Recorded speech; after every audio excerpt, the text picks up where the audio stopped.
ጤና ይስጥልኝ የተወደዳችሁና የተከበራችሁ የኢትዮኒውስ ቤተሰቦች እንደምናላችሁ ሰላምታችን በያላችሁበት ይድረስ። እነሆ አዳዲስና ወቅታዊ መረጃዎችን አዘጋጅተን ወደ እናንተ ማድረስ ጀምረናል። ከኢትዮኒውስ መረጃዎች ጋር አብራችሁን እንድትቆዩ ግብዣችን ነው። በቅድሚያም አርዕስተ ዜናዎችን አስቀድማለሁ።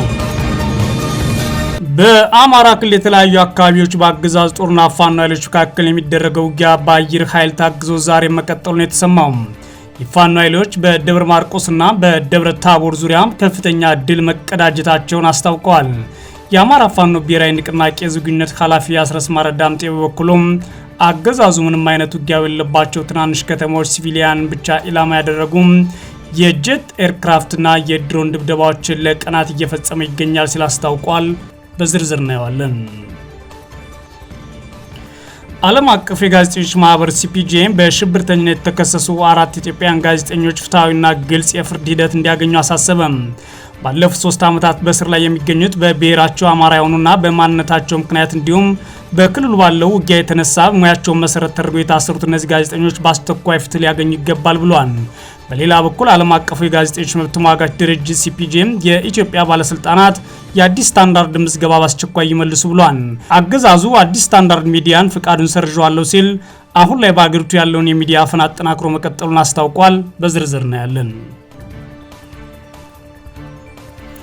የብልጽግና አገዛዝ ድጋፍ የሚያደርግላቸው የሱዳን ጦር መሪ መሐመድ ሐምዳን ዳጋሎና 4 ጀነራሎች በተባበሩት መንግስታት ድርጅት ማዕቀብ ጣለባቸው።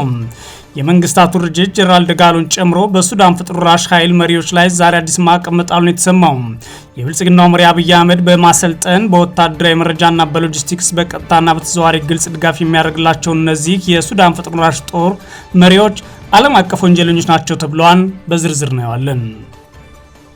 ትራምፕ ኢራን የኒውክሌር መሳሪያ እንዲኖራት አልፈቅድም አሉ። የኢራን የውጭ ጉዳይ ሚኒስቴር በበኩሉ የፕሬዝዳንት ዶናልድ ትራምፕ አስተዳደር ስለ ኢራን ኒውክሌርና ባሊስቲክ ሚሳይል የሰጠው አስተያየት በተደጋጋሚ የተባለ ትልቅ ውሸት ነው ብሏል። የአሜሪካ ፕሬዝዳንት ዶናልድ ትራምፕ ግን ኢራን የኒውክሌር መሳሪያ እንዲኖራት እንደማይፈቅዱ በመግለጽ ሀገሪቱ የኒውክሌር መርሃ ግብሯን ለመግታት እንድትስማማ አስጠንቅቀዋል። የተወደዳችሁና የተከበራችሁ የኢትዮኒውስ ቤተሰቦች አብራችሁ ውስጥ ቆዩ። እነዚህና ሌሎች ተሰማላችሁ። መልካም ቆይታ ይሁንላችሁ። በአማራ ክልል የተለያዩ አካባቢዎች በአገዛዙ ጦርና በፋኖ ኃይሎች መካከል የሚደረገው ውጊያ በአየር ኃይል ታግዞ ዛሬ መቀጠሉ ሰምቷል። የፋኖ ኃይሎች በደብረ ማርቆስና በደብረ ታቦር ዙሪያ ከፍተኛ ድል መቀዳጀታቸውን አስታውቀዋል። የአማራ ፋኖ ብሔራዊ ንቅናቄ ዝግጁነት አስረስ ማረ ዳምጤ በበኩሉም አገዛዙ ምንም አይነት ውጊያ በሌለባቸው ትናንሽ ከተሞች ንጹሃንን ብቻ ኢላማ ያደረጉ የጀት ኤርክራፍትና የድሮን ድብደባዎችን ለቀናት እየፈጸመ ይገኛል ሲል አስታውቋል። የፋኖ ኃይሎች በደብረ ማርቆስ ከተማ በፈጸሙት ጥቃት በርካታ የአገዛዙ ጦር አባላት ላይ የሞትና የአካል ጉዳት ማድረሳቸውን አስታውቋል። ጥቃቱ የተፈጸመው በደብረ ማርቆስ ከተማ ከመስጊድ ሰፈር ወደ ሐዲስ ዓለማየሁ አደባባይ በተሽከርካሪ ሲጓዙ በነበሩ የአገዛዙ ጦር አባላት ላይ መሆኑን የአማራ ፋኖ ብሔራዊ ንቅናቄ ቴዎድሮስ ዝና ያስታወቀው። በተመሳሳይ በከተማዋ ስላሴ በተባለ የአድማ ብተና ካምፕ ላይ በደረሰ ጥቃት ሌሎች 6 የጦር አባላት መገደላቸውም ተሰምቷል። በዚሁ በምስራቅ ጎጃም ዞን ሸበል በረንታ ወረዳ የድዋ ከተማ ጎይ ደረቅ ወንዝ አካባቢ በተደረገው ውጊያም በአገዛዙ ጦር ላይ ድል መቀዳጀቱን የአማራ ፋኖ ብሔራዊ ንቅናቄ ቴዎድሮስ ዝና ያስታወቀው። አፋብን የካቲት 18 2018 ዓ.ም ይፋ እንዳደረገው በሸበል በረንታ በተደረገው ውጊያ በርካታ የአገዛዙ ጦር አባላት ተገድለዋል ብሏል። በተያያዘም በዚሁ ጎጃም ቀጠና ጃዊ ወረዳ የብልጽግና አገዛዝ ከተሞችን ያለ ምህረት በመደብደብ ላይ ይገኛል ሲል አርበኛ አስረስ ማረ ዳምጤ ይፋ አድርጓል። የአማራ ፋኖ ብሔራዊ ንቅናቄ ዝግጁነት ኃላፊው አርበኛ አስረስ ማረ ዳምጤ አክለውም ምንም አይነት ውጊያ በሌለባቸው ትናንሽ ከተሞች ሲቪሊያን ብቻ ኢላማ ያደረጉ የጀት ኤርክራፍትና የድሮን ድብደባዎች ለቀናት እየተፈጸሙ ይገኛሉ ብሏል። በተለይም በትላንትናው ዕለት የካቲት 17 2018 ሰዋታ፣ ኩምብር ብሔራዊ የሚባሉ ትናንሽ ከተሞችና አካባቢዎች ላይ ከጠዋት እስከ እኩለ ሌሊት ድረስ ድብደባዎች መፈጽሟል ሲል ነው አርበኛ አስረስ ማረ ዳምጤ ያስታወቀው። አስረስ ማረ አክሎም አብይ አህመድ ከዩናይትድ አረብ ኤምሬትስ የተበረከቱለትን ቦምቦችና ሮኬቶች ብቻ ሳይሆን በደርግ ዘመነ መንግስት ከራሽያ የገቡ እስከ 500 ኪሎ ግራም የሚመዝኑ ቦምቦችን በብዛት የጣለ መንደሮችን እያወደመ ይገኛል ሲል አስታውቋል። ከጃዊ በተጨማሪ በቋራና አለፋ ወረዳዎችም የተለያዩ አካባቢዎች ሌሊቱን ተከታታይ የድሮን ጥቃቶች ተፈጽሟል ያሉት የኢትዮኒውስ የመረጃ ምንጮች በበኩላቸው አገዛዙ በቀጠናው ከፍተኛ የአየር ኃይል ስምሪት አድርጓል ሲሉ ተናግረዋል። በዛሬው ዕለት በጃዊ ቋራና አለፋ አካባቢዎች ተከታታይ የድሮን ቅኝቶች እየተደረጉም ነው ተብሏል። በክልሉ በደቡብ ጎንደር ዞን ደብረ ታቦር ዙሪያ የፋኖ ኃይሎች ትላንት የካቲት 17 2018 ዓ.ም እንዲሁም በዛሬው ዕለት የካቲት 18 2018 ዓ.ም በከፈቱት ውጊያ ከፍተኛ ሰብአዊና ቁሳዊ ጉዳት መድረሱን የተሰማው የፋኖ ኃይሎች በዛሬው ዕለት ባደረጉት ጥቃት ከ20 በላይ በሆኑ ተሽከርካሪዎች የተጓጓዙ የአገዛዙ መከላከያ አለም ሳጋ የተባለ አካባቢ ከፍተኛ ጉዳት ደርሶበታል ሲል የአማራ ፋኖ ብሔራዊ ንቅናቄ አስታውቋል። የአገዛዙ መከላከያ ከባህር ዳር እስከ ደብረ ታቦር ከተሞች የተንቀሳቀሰው እንደነበረም ነው አፋምድ በላይ ዘለቀ ያስታወቀው። በተመሳሳይ በትላንትናው ዕለት ምሽት ከደብረ ታቦር ከተማ በቅርብ ርቀት ከጸጉር ኪዳነ ምሕረት እስከ ኮካ፣ ከቆለይ እስከ አለም ሳጋ፣ ከእንቁርቁባ እስከ ተንሸራታች ድረስ በአገዛዙ ጦር ላይ ውጊያ መክፈታቸውን የፋኖ ኃይሎች አስታውቀዋል። በዚህም ውጊያ የአገዛዙ መከላከያ አድማ ብተናና ፖሊስ እንዲሁም ሚሊሻ አባላት መገደላቸውን የፋኖ ኃይሎች አክለው ያስታወቁት። በተያያዘም ውጊያው በቀጠለበት ደብረ ታቦር አካባቢ ሌሊት ከ30 በላይ የአድማ ብተና አባላት ወደ ፋኖ መቀላቀላቸውም ሰምቷል። የአማራ ፋኖ ብሔራዊ ንቅናቄ ያስተላለፈው የምህረት ጊዜ ተከትሎ በተለያዩ አካባቢዎች አመራሮች ጨምሮ በርካታ የአገዛዙ መከላከያ አድማ ብተና ፖሊስና የሚሊሻ አባላት በየዕለቱ ወደ ፋኖ ኃይሎች እየተቀላቀሉ እንደሚገኙ የአማራ ፋኖ ብሔራዊ ንቅናቄ ይፋ አድርጓል። ዓለም አቀፉ የጋዜጠኞች ማህበር ሲፒጄ በሽብርተኝነት የተከሰሱ 4 ኢትዮጵያውያን ጋዜጠኞች ፍትሐዊና ግልጽ የፍርድ ሂደት እንዲያገኙ አሳሰበ። ጋዜጠኞቹ ባለፉት 3 ዓመታት በማንነታቸውና በሙያቸው ምክንያት በእስር ታጉረው ይገኛሉ። በሌላ በኩል ዓለም አቀፉ የጋዜጠኞች ተሟጋጅ ድርጅት ሲፒጄ የኢትዮጵያ ባለስልጣን የአዲስ ስታንዳርድ ምዝገባ አስቸኳይ እንዲመልሱ ጠይቋል። የጋዜጠኞች መብት ተሟጋጅ ድርጅት ሲፒጄ በሽብርተኝነት ወንጀል የተከሰሱ 4 የኢትዮጵያን ጋዜጠኞች ፍትሐዊ ግልጽና ህጋዊ ስርዓቱን በቀም የፍርድ ሂደት እንዲያገኙ አሳስቧል። ጋዜጠኞቹ በአማራ ማንነታቸውና በሙያቸው ምክንያት አገዛዙ የተለያዩ የጦር ካምፖች እንዲሁም በተለያዩ ዋሻዎችና በተለያዩ የህንጻ ስር ታስረው የቆዩ ሲሆን በአሁኑ ሰዓት ፍርድ ቤት እየተመላለሱ ለምሳሌ በቃሊቲና በቅሊንጦ ታስረው ይገኛሉ። ድርጅቱ ትላንት የካቲት 17 ቀን 2018 ዓ.ም ባወጣው መግለጫ ጋዜጠኛ ጎበዜ ሲሳይ፣ መስከረም አበራ፣ ገነት አስማማው፣ ዳዊት በጋሻው አስፈላጊ ጥበቃ ሊደረግላቸው እንደሚገባ አሳስቧል።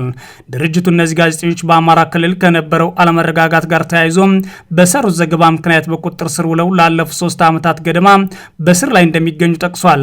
ከነዚህ መካከል የአማራ ድምጽ ሚዲያ መስራች ጋዜጠኛ ጎበዜ ሲሳይ እንደ አውሮፓውያን አቆጣጠር ግንቦት 2023 በጅቡቲ በቁጥጥር ስር ውሎ ወደ ኢትዮጵያ ተላልፎ መሰጠቱ ይታወሳል ሲል አክሏል። የፌዴራል ከፍተኛ ፍርድ ቤት በቅርቡ በሰጠው ብይን አቃቤ ሕግ ያቀረበው ማስረጃ ተከሳሾቹ ለመከላከል የሚያበቃ ነው ማለቱ ጋዜጠኞቹ በመጪው ግንቦት ወር መከላከያቸውን ያቀርባሉ ተብሎ ይጠበቃል ሲልም ጠቅሷል። የኢትዮ ንቃት የሚዲያ መስራችና አዘጋጅ መስከረም አበራ፣ የኛ ሚዲያ ሪፖርተር ገነት አስማማውና የ4 ኪሎ ሚዲያ አዘጋጅ ዳዊት በጋሻው ከሌሎች 5 ጋዜጠኞች ጋር በመሆን እንደ አውሮፓውያን አቆጣጠር በሚያዝያ 2023 መጀመሪያ ላይ በአገዛዙ የታሰሩና የታፈኑ ናቸው። ስለ ሲፒጄ በመግለጫው ጋዜጠኞቹ ለረጅም ጊዜ በእስር ላይ መቆየታቸው እናም የቀረበባቸው ክስ ክብደት በኢትዮጵያ ያለውን የፕሬስ ነጻነት አደጋ ላይ የሚጥል መሆኑን ገልጿል። በመሆኑም የኢትዮጵያ መንግስት ዓለም አቀፉ የፍርድ ሂደት መስፈርቶች እንዲያሟላ ጥሪውን አድርጓል። ሲፒጄ እነዚህን በፍርድ ቤት ክርክር እያደረጉ ያሉ ጋዜጠኞችን ይጥቀስ እንጂ በአሁኑ ሰዓት በአገዛዙ ታስረው በቃሊቲና ቅሊንጦ የሚገኙት ጋዜጠኛ አባይ ዘውዱ እንዲሁም ቴዎድሮስ ንብረትም ይገኛሉ።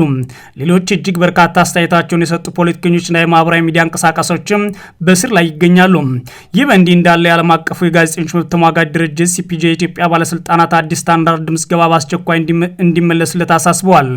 የአገዛዙ የመገናኛ ብዙሃን ባለስልጣን የአዲስ ስታንዳርድ የበይነ መረብ ሚዲያ ምዝገባ የምስክር ወረቀት ከየካቲት 17 ቀን 2018 ጀምሮ መሰረዙን ተከትሎ የዓለም አቀፍ ጋዜጠኞች መብት ተሟጋጅ ድርጅት ሲፒጄ የኢትዮጵያ ባለስልጣናት የገለልተኛውን ተቋም ምዝገባ በአስቸኳይ እንዲመልሱ ሲል ነው ጥሪ ያቀረበው።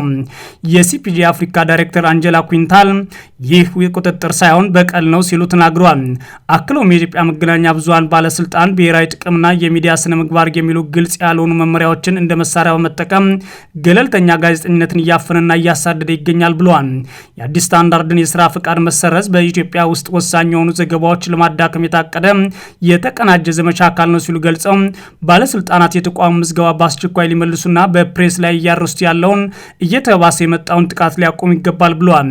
የኢትዮጵያ መገናኛ ብዙሃን ባለስልጣን ትላንት የካቲት 17 ቀን 2018 ዓ.ም ባወጣው መግለጫ አዲስ ስታንዳርድ የሚዲያ ስነ ምግባርን የሚጥሱ የኢትዮጵያ ሕግ የሚቃረኑ እንዲሁም የሀገርና የሕዝብን ብሔራዊ ጥቅምን አደጋ ላይ የሚጥሉ ዘገባዎችን በተደጋጋሚ ሲያሰራጭ ቆይቷል ብሎ ከሷል። ባለስልጣኑ ጨምሮም ለተቋሙ በተደጋጋሚ ማስጠንቀቂያ ቢሰጠውም የሚዲያ ተቋሙ የማያስተካከያ እርምጃ ሳይወስድ በመቅረቱም በኢትዮጵያ የሚዲያ አዋጅ መሰረት ምዝገባው እንዲሰረዝ መደረጉን ወቁልኝ ብሏል። የአዲስ ስታንዳርድ ዋና አዘጋጅ ዮናስ ከድር በበኩላቸው ውሳኔውን ውድቅ ያደረጉ ሲሆን ተቋሙ ከመገናኛ ብዙሃን ባለስልጣን ምንም አይነት ይፋ ማሳሰቢያ አድርሶት እንደማያውቅ ገልጸዋል። ተደጋጋሚ ማስጠንቀቂያዎች ተሰጥተዋል የሚለው አባባል ከእውነት የራቀና ብልጽግና የተለመደ ውሸቱ እንደሆነ በመጥቀስ ተቋሙ ህጋዊ የፍትህ ሂደቱን ለማረጋገጥ አማራጮችን እየመረመረ ይገኛል ብለዋል።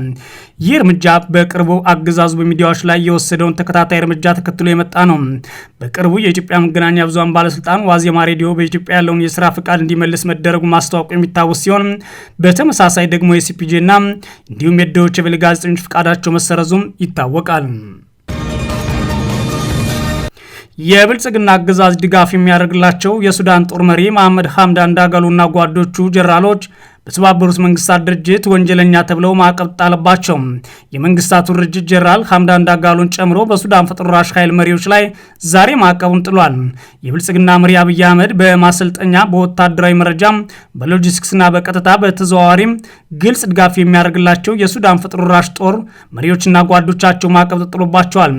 አብይ አህመድ በሲቪል አስተዳደርና በወታደራዊ አስተዳደር የኢትዮጵያን ብሔራዊ ደህንነት እንዲሁም ወታደራዊ ደህንነት በማሰማራት ከዛም አልፎ ባህር ዳሩን ማዕከሉን ያደረገ የአረብ ኤምሬት የድሮን ስለላና የአየር ላይ ካርታ ንባብን ጨምሮ ለእነዚህ ፈጥኖ ደራሽ ኃይል መሪ ወንጀለኞች ድጋፍ እያደረገላቸው እንደሆነ ይታወቃል።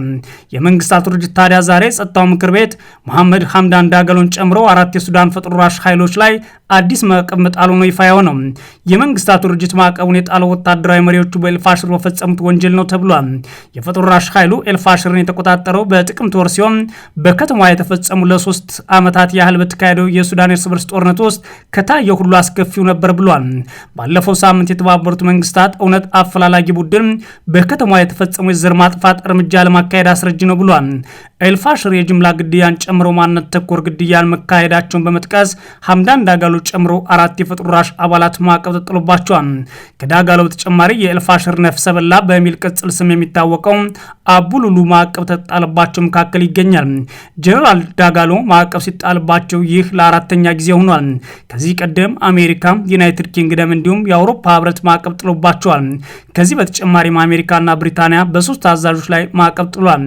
ማዕቀቡ ከዚህ በኋላ ሊሰፋ የሚችልበት እድል ያለ ሲሆን በተለይም የጦር መሳሪያ አቅራቢዎቹ፣ ድጋፍ አድራጊዎቹ፣ የፋይናንስ ተቋማትን ማዕቀብ ተጥሎባቸዋል። እንደ ጎረቤት ሀገር መሪና ራሱ ህዝብ ላይ ጭፍጨፋን የሚያካሄደው አብይ አህመድ ያሉት ደግሞ በዚህ ሂደት ውስጥ ዋነኛ ተሳታፊ በመሆናቸው በተባበሩት መንግስታት ድርጅት አቤቱታ መሰማቱ ይታወቃል።